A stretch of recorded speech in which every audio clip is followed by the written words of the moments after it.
The book of Genesis, chapter 41.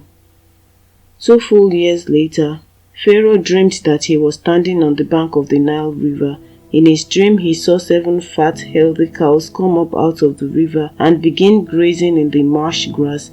Then he saw 7 more cows come up behind them from the Nile, but these were scrawny and thin. These cows stood beside the fat cows on the river bank. Then the scrawny thin cows ate the 7 healthy fat cows. At this point in the dream, Pharaoh woke up, but he fell asleep again and had a second dream. This time he saw 7 heads of grain, plump and beautiful, growing on a single stalk. Then 7 more heads of grain appeared, but these were shriveled and withered by the east wind, and these thin heads swallowed up the 7 plump, well-formed heads. Then Pharaoh woke up again and realized it was a dream. The next morning, Pharaoh was very disturbed by the dreams, so he called for all the magicians and wise men of Egypt. When Pharaoh told them his dreams, not one of them could tell him what they meant. Finally, the king's chief cupbearer spoke up. "Today I have been reminded of my failure," he told Pharaoh. "Some time ago you were angry with the chief baker and me, and you imprisoned us in the palace of the captain of the guard. One night the chief baker and I each had a dream, and each dream had its own meaning. There was a young Hebrew man with us in the prison who was a slave of the captain of the guard. We told him our dreams, and he told us what each of our dreams meant. And everything happened just as he had predicted. I was returned to my position as cupbearer, and the chief baker was executed and impaled on a pole. Pharaoh sent for Joseph at once, and he was quickly brought from the prison. After he shaved and changed his clothes, he went in and stood before Pharaoh. Then Pharaoh said to Joseph, "I had a dream last night, and no one here can tell me what it means. But I have heard that when you hear about a dream, you can interpret it." "It is beyond my power to do this," Joseph replied, "but God can tell you what it means and set you at ease." So Pharaoh told Joseph his dream. "In my dream," he said, "I was standing on the bank of the Nile River, and I saw 7 fat, healthy cows come up out of the river and begin grazing in the marsh grass. But then I saw 7 sick-looking cows, scrawny and thin, come up after them. I've never seen such sorry-looking animals in all the land of Egypt. These thin, scrawny cows ate the 7 fat cows, but afterward you wouldn't have known it, for they were still as thin and scrawny as before. Then I woke up. In my dream I also saw 7 heads of grain, full and beautiful, growing on a single stalk. Then 7 more heads of grain appeared, but these were blighted, shriveled, and withered by the east wind, and the shriveled heads swallowed the 7 healthy heads. I told these dreams to the magicians, but no one could tell me what they mean."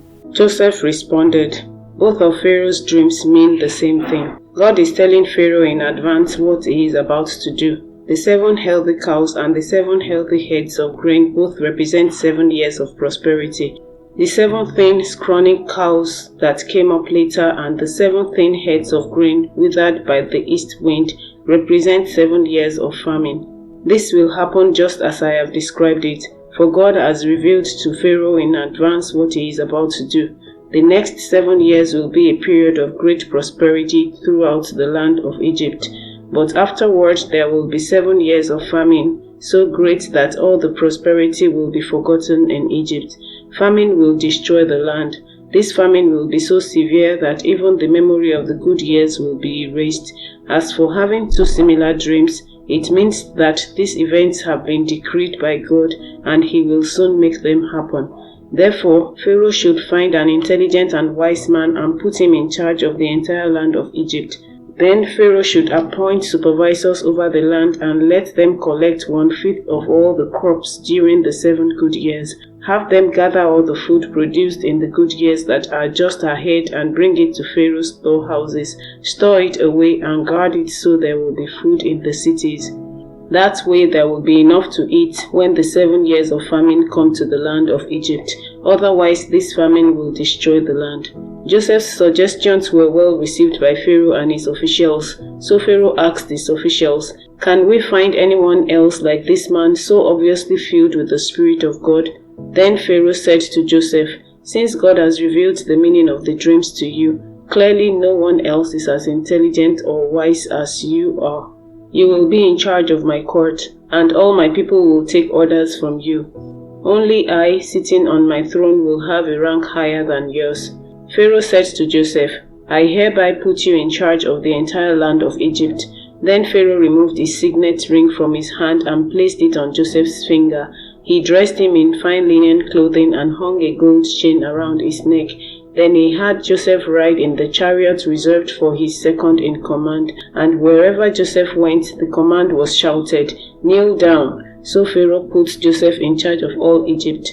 And Pharaoh said to him, "I am Pharaoh, but no one will lift a hand or foot in the entire land of Egypt without your approval." Then Pharaoh gave Joseph a new Egyptian name, Zaphenath-Paneah. He also gave him a wife whose name was Asenath. She was the daughter of Potipherah, the priest of On. So Joseph took charge of the entire land of Egypt. He was 30 years old when he began serving in the court of Pharaoh, the king of Egypt. And when Joseph left Pharaoh's presence, he inspected the entire land of Egypt.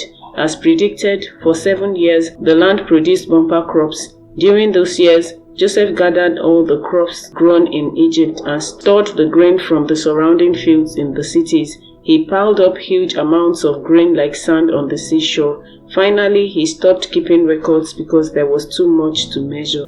During this time, before the first of the famine years, 2 sons were born to Joseph and his wife Asenath, the daughter of Potipherah, the priest of On. Joseph named his older son Manasseh, for he said, "God has made me forget all my troubles and everyone in my father's family." Joseph named his second son Ephraim, for he said, "God has made me fruitful in this land of my grief." At last, the 7 years of bumper crops throughout the land of Egypt came to an end. Then the 7 years of famine began, just as Joseph had predicted. The famine also struck all the surrounding countries, but throughout Egypt there was plenty of food. Eventually, however, the famine spread throughout the land of Egypt as well, and when the people cried out to Pharaoh for food, he told them, "Go to Joseph and do whatever he tells you." So with severe famine everywhere, Joseph opened up the storehouses and distributed grain to the Egyptians, for the famine was severe throughout the land of Egypt. And people from all around came to Egypt to buy grain from Joseph, because the famine was severe throughout the world. Chapter 42. When Jacob heard that grain was available in Egypt, he said to his sons, "Why are you standing around looking at one another? I have heard there is grain in Egypt. Go down there and buy enough grain to keep us alive, otherwise we'll die." So Joseph's 10 older brothers went down to Egypt to buy grain, but Jacob wouldn't let Joseph's younger brother Benjamin go with them, for fear some harm might come to him. So Jacob's sons arrived in Egypt along with others to buy food, for the famine was in Canaan as well. Since Joseph was governor of all Egypt and in charge of selling grain to all the people, it was to him that his brothers came. When they arrived, they bowed before him with their faces to the ground. Joseph recognized his brothers instantly, but he pretended to be a stranger and spoke harshly to them. "Where are you from?" he demanded. "From the land of Canaan," they replied. "We have come to buy food." Although Joseph recognized his brothers, they didn't recognize him, and he remembered the dreams he'd had about them many years before. He said to them, "You are spies. You have come to see how vulnerable our land has become." "No, my lord," they exclaimed. "Your servants have simply come to buy food. We are all brothers, members of the same family. We are honest men, sir. We are not spies." "Yes, you are," Joseph insisted. "You have come to see how vulnerable our land has become." "Sir," they said, "there are actually 12 of us. We, your servants, are all brothers, sons of a man living in the land of Canaan. Our youngest brother is back there with our father right now, and one of our brothers is no longer with us." But Joseph insisted, "As I said, you are spies. This is how I will test your story. I swear by the life of Pharaoh that you will never leave Egypt unless your youngest brother comes here. One of you must go and get your brother. I'll keep the rest of you here in prison.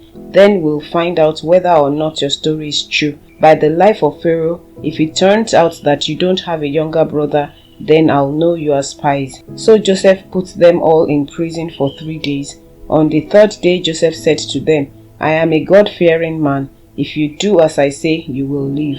If you really are honest men, choose one of your brothers to remain in prison.